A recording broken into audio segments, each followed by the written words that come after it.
సాధారణంగా ఇప్పుడు అన్ని ఆలయాల దగ్గర కూడా ఇదివరకు ఏంటంటే ఈ కౌంటర్ పెట్టేవాళ్ళు పబ్లిక్ కమిటీ పబ్లిక్ కౌంటర్స్ అని చెప్పేసి లేదంటే సేవా కేంద్రం అని పెట్టేవాళ్ళు. అక్కడికి వెళ్ళి మనం ఏమన్నా చందా కట్టాలంటే కట్టేవాళ్ళం, తీసుకునేవాళ్ళు, క్యాష్ తీసుకుని రిసిప్ట్ ఇచ్చేవాళ్ళు. ఇప్పుడు క్యాష్ ట్రాన్సాక్షన్స్ తగ్గించిన నేపథ్యం డిజిటల్ ట్రాన్సాక్షన్స్ వైపు అడుగుపెట్టినటువంటి సందర్భంలో ఆలయాల దగ్గర ఆ బోర్డులు పెడుతున్నారు.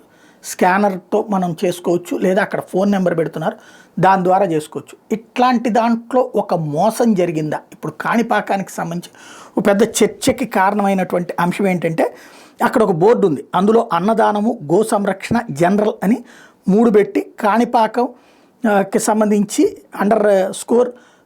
_EO@yahoo ఈ కాన్సెప్ట్ కూడా తీసుకొచ్చారు. ఇందులో ఫ్లెక్సీ మీద రాసిన 3 ఫోన్పే నెంబర్లలో 8247889692 ఇది అన్నదానానికి విరాళం విరాళంకి ఇది నెంబర్ అని ఇచ్చారు.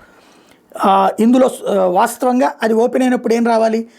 లెక్క ప్రకారం అయితే స్వయంభు శ్రీ వరసిద్ధి వినాయక స్వామివారి దేవస్థానం అన్న కేంద్రం అని రావాలి. కానీ ఓ భక్తుడు ఫోన్పే చేయడానికి ప్రిపేర్ అయితే అందులో ఒక పేరు వచ్చింది.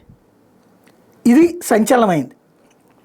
ఫోన్పే నెంబర్ ఉండటం అన్నటువంటిది ఇప్పుడు సంచలనమైంది. ఫోన్పే నెంబర్తో అక్కడ విరాళం కేంద్ర బోర్డు మీద ఉన్నటువంటి ఆ నెంబర్ ట్రై చేస్తే ఈ ట్రూ కాలర్లో చూస్తే బాలాజీ ఎస్ అనే పేరు వచ్చింది. అంటే దేవస్థానం బోర్డు మీద నెంబర్లో ఒక వ్యక్తి పేరు రావడం ఏంటి?